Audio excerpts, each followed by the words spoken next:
तरह की सब नई सरकार बनेगी, इसमें क्या आरपीआई अपनी मांग करेगी कोई मिनिस्टर सीट को लेकर? हाँ, मतलब पहले से हमने मांग किया है। जब रिपब्लिकन पार्टी को एक भी सीट नहीं मिली थी और कालीना की सीट भी दे दी थी, लेकिन वो भी कुछ होटों से हार गई।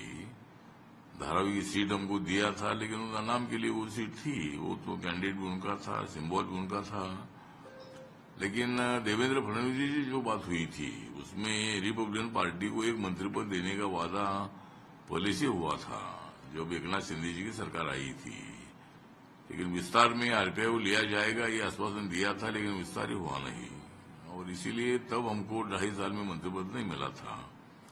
इस वक्त दलितों का हो, बुद्धिस्ट कम्युनिटी का हो, बहुत बड़ी संख्या में महायुति को मिला है और महायुति के हर जगह पर जो लोग चुनकर आए हैं, हर जिले की रिपोर्ट आ रहे हैं कि इधर हमारे 6 में से 4 लोग चुनकर आए, 5 लोग चुनकर आए, 6 के 6 लोग चुनकर आए, तो बहुत ही बड़ी जीत हमें मिली है। इसलिए मुझे लगता है उसमें तो दलितों के वोट का भी बहुत बड़ा फैक्टर रहा है और इसीलिए मुझे लगता है कि रिपब्लिकन पार्टी को एक मंत्री पद मिलना चाहिए। एक एमएलसी और एक मंत्री पद देने का वादा माननीय देवेंद्र फडणवीस जी ने किया था, उसके मुताबिक रिपब्लिकन पार्टी को एक मंत्री पद मिलना आवश्यक है और हमारी आग्रही डिमांड है। हमारे समाज को भी मतलब उसकी अपेक्षा है और इसीलिए आरपीआई को सत्ता देने से, आरपीआई को एक मंत्री पद देने से महायुति का ये काफी फायदा है। तो इसीलिए आरपीआई को एक मंत्री पद मिलना ही चाहिए, ये हमारा आग्रह है। हमने देखा मुख्यमंत्री कौन बनेगा, कैसे देखते हैं? मुख्यमंत्री कौन बनेगा, मुझे लगता है कि राजनाथ सिंह जी, जेपी नड्डा जी और कोई लोग आ रहे हैं ऐसा हमको मालूम हुआ है, तो शायद वो ये तीनों नेताओं के साथ बातचीत करेगी और सहमति से निर्णय लेना है। जिस तरह पहले बीजेपी के पास 105 और इंडिपेंडेंट 11-12 थे, तो इतनी सीटें बीजेपी के पास थी, लेकिन 50 सीट लेकर एकनाथ शिंदे अपने साथ आई थी और उनके कारण सरकार बन गई थी। इसीलिए उनको मुख्यमंत्री पद देने का निर्णय बीजेपी के हाईकमांड ने भी लिया, देवेंद्र फडणवीस जी ने भी लिया और वो 4 कदम वो पीछे आए थे। तो अभी बीजेपी की इतनी सीटें आई है, तो बीजेपी के लोगों की तो मांग है कि भाई देवेंद्र फडणवीस जी बनना चाहिए, लेकिन ये तीनों नेताओं ने बताया है कि भाई हम कुछ मतलब आम सहमति से निर्णय लेंगे।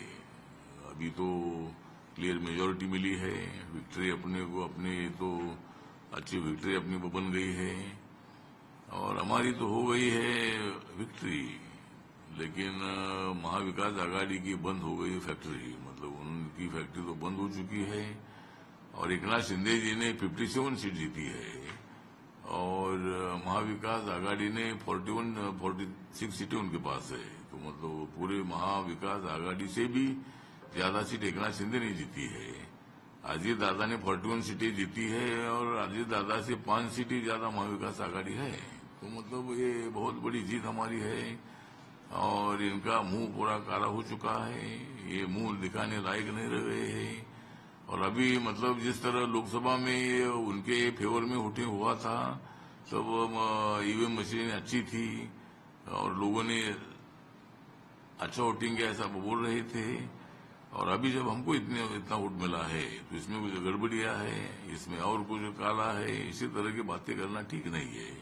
लोकतंत्र में जो भी लोग जिनको सत्ता देते हैं उनको सत्ता में रहने का अधिकार है और आज तक 70 साल तक कांग्रेस पार्टी सत्ता में रही, तो मैंडेट मान्य करना ही चाहिए और लोगों ने इतना बड़ी संख्या में अपने को तो सपोर्ट किया है, तो उसमें हमारा अभिनंदन करना चाहिए अपोजिशन ने। लोकतंत्र में अभी अपोजिशन ने भी इतने बड़े विक्ट्री का मतलब एकनाथ शिंदे, देवेंद्र फडणवीस जी को, अजीत दादा को जो शुभेच्छा देनी चाहिए कि आपने बहुत कमाल कर दिया है, लेकिन ये बोलते हैं इसमें कुछ गड़बड़ियां है, ये कुछ ऐसा हो नहीं सकता है, ऐसा हो नहीं सकता है, ऐसा हो नहीं सकता है, लोगों ने वोट दिया है। इसीलिए मुख्यमंत्री पद का चेहरा जो है ये तीनों में से एक मुख्यमंत्री होंगे और 2 डिप्टी सीएम होंगे।